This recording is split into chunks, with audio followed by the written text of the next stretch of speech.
Assalamualaikum warahmatullahi wabarakatuh. Alhamdulillahi wa kafa wassalatu wassalamu ala sayyidina Muhammadin mustafa wa ala alihi wa sahbihi ahli sidqi wal wafa amma ba'du. Para pemirsa yang berbahagia, alhamdulillah berjumpa kembali dalam kajian kitab Anwarul Basair ala ta'liqatil ashbah wan nazair karya Syekh Al-Alim Al-Allama Al-Faqih Al-Usuli Al-Hajj Muhammad Ahmad San Mahfud. Semoga kita semua diberikan Allah limpahan ilmu dan barakah. Amin Allahumma amin. Al-Fatihah. Bismillahirrahmanirrahim.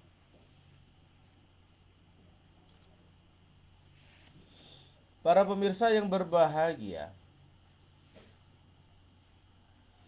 pada kesempatan pagi ini kita akan mengkaji satu topik yang luar biasa, yaitu halil ibratu bisiyaghil uqud am au bima'aniha.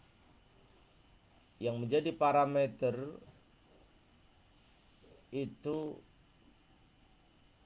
redaksional akad, sigat-sigat akad, atau maknanya, tujuannya, substansinya.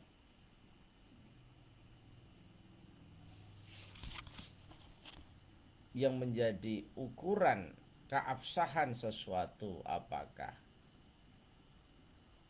formalitas teksnya atau substansi teksnya itu. Di sini ada kaidah yang masyhur, al-ibratu bil alfat. Parameternya adalah redaksional daripada akad itu, tapi juga ada al-ibratu bil ma'ani. Yang menjadi ukuran adalah substansi, makna, tujuan daripada akad itu. Tentu yang utama adalah digabung al-ibratu fil alfat wal ma'ani.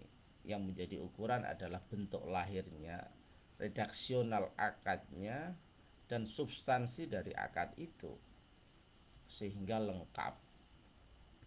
Yang terlihat dan yang tersembunyi semuanya menjadi ibrah, menjadi parameter, menjadi ukuran.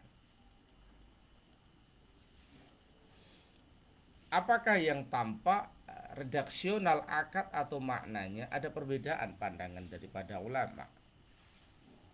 Wa tarjih mukhtalaf, mana yang diunggulkan juga terjadi perbedaan para ulama. Ada beberapa contoh. Minha idza qala ishtaraitu minka thawban sifatu kadza bihadhihi darahim. Ada seorang pembeli berkata kepada penjual, saya membeli dari kamu pakaian yang sifatnya seperti ini. Pakaian yang kainnya sutra misalnya, warnanya kuning gitu, panjangnya 2 meter, dengan uang 2 juta misalnya, bihadhihi darahim, dengan dirham sekian. Saya membeli kitab misalnya, karyanya si A, tebalnya sekian halaman, covernya begini, dengan harga 1 juta. Ada orang bilang begitu. Faqala, kemudian penjualnya berkata, bi'tuka, ya saya menjual kepadamu pakaian yang sudah kamu sifati seperti itu, dengan ongkos sekian dirham. Saya jual buku yang kamu sampaikan tadi, ketebalannya 1000 halaman misalnya, dengan mahar, dengan harga 1 juta misalnya. Bi'tuka, saya jual untuk kamu. Farajjaha syaikhani annahu yan'aqidu. Al-Imam An-Nawawi dan Imam Ar-Rafi'i mengunggulkan bahwa transaksi seperti ini, annahu ay hadzal aqda, atau yang dijual itu datang tidak sesuai dengan sifatnya, namanya salam yang fasid. Maka menurut Imam As-Subuki itu namanya bukan jual beli tapi salam, karena dia memesan sesuatu. Tapi karena redaksinya ishtara itu saya membeli, maka menurut Imam Nawawi dan Imam Rafi'i Asy-Syaikhan itu namanya namanya jual beli, akad pertukaran dua barang litamlik untuk saling memiliki. Menarik sekali, Masya Allah. Memang kaidah ini menjadi perdebatan antara kaum yang formalistik dengan kaum yang substansialistik. Tentu pendapat yang unggul ya dua-duanya. Seperti yang tadi saya sampaikan, aspek redaksional ya penting, aspek substansi juga penting. Ulama punya pijakan sendiri-sendiri. Al-Imam An-Nawawi dan Rafi'i melihat redaksi itu ya namanya jual beli. Imam Subuki dengan melihat substansi dari redaksi yang disampaikan itu dengan sifat yang begini-begini, pakaian yang ini, maka namanya salem, akad pesan. Wa minha idza wahaba bi syarti thawab fahal yakunu ay hadzal aqdu bai'an bi'tibaran bil ma'na aw hibatan bi'tibaril lafzi. Ada orang memberikan sesuatu dengan syarat thawab, pahala, atau dalam kitab yang lain bisyartin.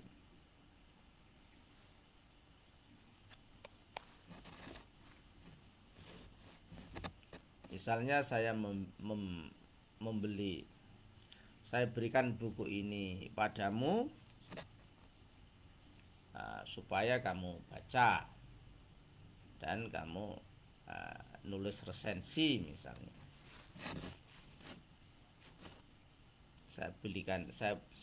Saya beri kamu buku ini, kamu baca, kamu resensi di majalah ini atau di koran ini. Jadi hibah bisyartin. Apakah itu menjadi jual beli? Melihat maknanya, karena tidak gratis dia memberi tapi ada syarat. Atau menjadi pemberian hibah karena memang redaksionalnya itu hibah. Saya beri kamu buku ini supaya kamu baca dan kamu resensi. Al-asahhu al-awwalu, pendapat yang paling sahih adalah yang pertama, yaitu hibah bisyartin itu adalah bil makna, karena dia memberikan sesuatu tidak free, tidak gratis, tapi ada syaratnya supaya dibaca, supaya diresensi di koran ini, di majalah ini. Itu menjadi bil makna. Jadi hibah bisyartin menurut pendapat yang paling sahih, pendapat as-sah adalah al-bai'u bil makna. Itu tetap transaksi barter. Dia kamu memberikan buku, tapi yang kamu beri wajib untuk dibaca dan diresensi. Insyaallah. Ya, pernah ada Bahasul Masail di MBCNU Tranggil membahas tentang orang yang mau punya gawe terus ater-ater itu ya, memberikan nasi atau kalau sekarang ini roti, itu namanya hibah bisyartin. Dia memberi tetapi dia mengharapkan buahan, itu kedatangan dari orang itu. Kalau sekarang ya untuk sedekah atau nyumbang, itu namanya hibah bisyartin, bukan pemberian gratis, sehingga banyak orang yang lebih suka tidak diberi roti atau nasi itu karena tidak ada tanggung jawab untuk datang dan menyumbang. Ini sudah menjadi al-adah muhakkamah, menjadi kebiasaan yang turun-temurun di masyarakat kita sejak dulu. Kecuali orang-orang tertentu, misalnya para kiai yang uh, dia memberikan ater-ater tapi dia tidak menerima buahan, ya ada kiai yang semacam itu meskipun tidak banyak.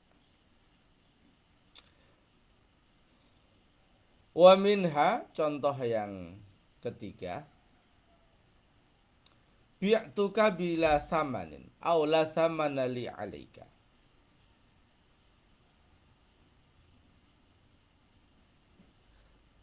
Saya menjual kamu ini, pakaian ini misalnya, tanpa harga. Faqala ishtara itu, ya saya beli. Wa qabadahu, ya saya beli, kemudian oleh penjual langsung dikasihkan. Falaisa bay'an, maka dia bukan jual beli karena dia menjual sesuatu tanpa ada harga. Wa fil iqadihi hibatan qaulani ta'arudul lafzi wal makna. Apakah itu merupakan hibah? Ada dua pendapat. Tentu ada yang mengatakan hibah, ada yang mengatakan tidak.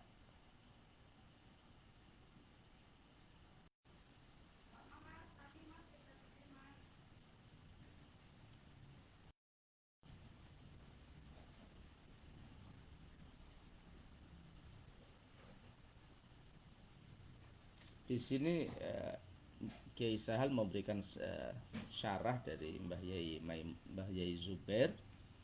Kata-kata wafin iqadihi hibatan qaulani, ay law qala qaulan tu'aridul lafdha wal ma'na lakana aswaba.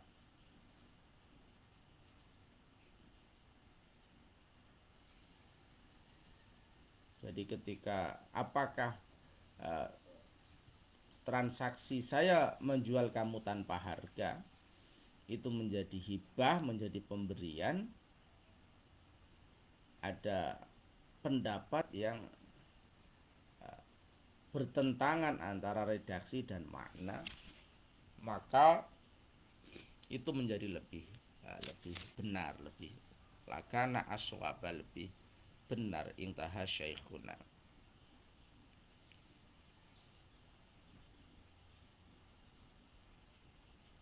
Jadi kalau orang menjual sesuatu tanpa harga, berarti tidak ada mubadalah, tidak ada barter, tidak ada kewajiban pembeli untuk membayar harga. Tetapi apakah itu namanya hibah, namanya pemberian? Ada dua pendapat. Di sini ada ta'arudul lafzi wal ma'na, ada pertentangan antara lafaz dan makna. Karena redaksinya adalah jual beli, saya menjual padamu tanpa harga. Tapi maknanya karena tanpa harga, ya otomatis ini menjadi free, menjadi gratis, menjadi pemberian.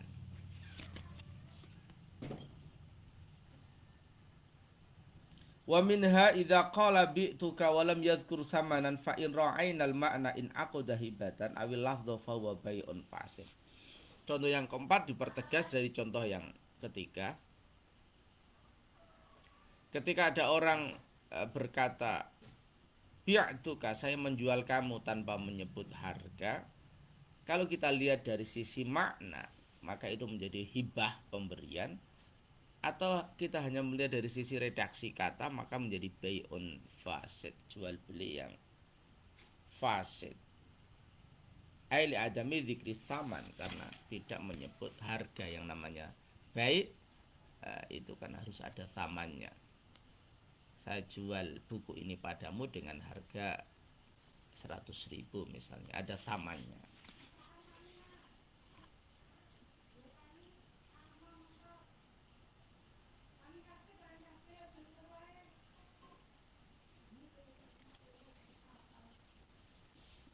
Contoh yang kelima, idza qala bi'tuka in syi'ta. Contoh yang kelima, ada orang berkata, saya menjual kamu jika kamu ingin, in syi'ta saya jual kamu. In nadhorna ilal makna soha. Jika kita melihat dari sisi maknanya, maka transaksi akad itu sah. Fa innahu law lam yasha lam yashtar, atau lam yashtari, kalau dia tidak punya keinginan ya dia tidak akan membeli. Wa huwal asahu. Wa in nadhorna ila lafzi ta'liq batola. Tapi kalau kita melihat bahwa ini digantungkan dengan kehendaknya, maka batola ayil bayu. Tapi yang asah, pendapat yang asah itu tetap sah menjadi B, karena ya memang orang mau membeli kan kalau ada keinginan, ada kehendak. Para pemirsa yang berbahagia, demikian kajian kita pagi ini. Ada banyak pelajaran yang bisa kita petik. Yang pertama adalah substansi itu penting, karena substansi adalah tujuan daripada yang tampak.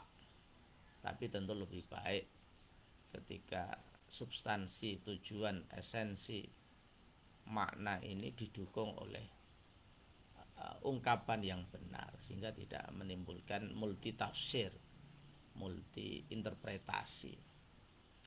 Tapi dari contoh ini ada yang diunggulkan dari sisi redaksi dan ada yang diunggulkan dari sisi substansi. Tentu kita ingin menggabungkan itu, al-ibratu fil alfat wal ma'ani, bahwa yang menjadi parameter adalah redaksional akad dan substansi dari akad itu, sehingga tingkat otentisitasnya sangat tinggi. Demikian kajian kita pagi ini, kurang lebihnya mohon maaf. Walafu minkum. Al-Fatihah. Bismillahirrahmanirrahim.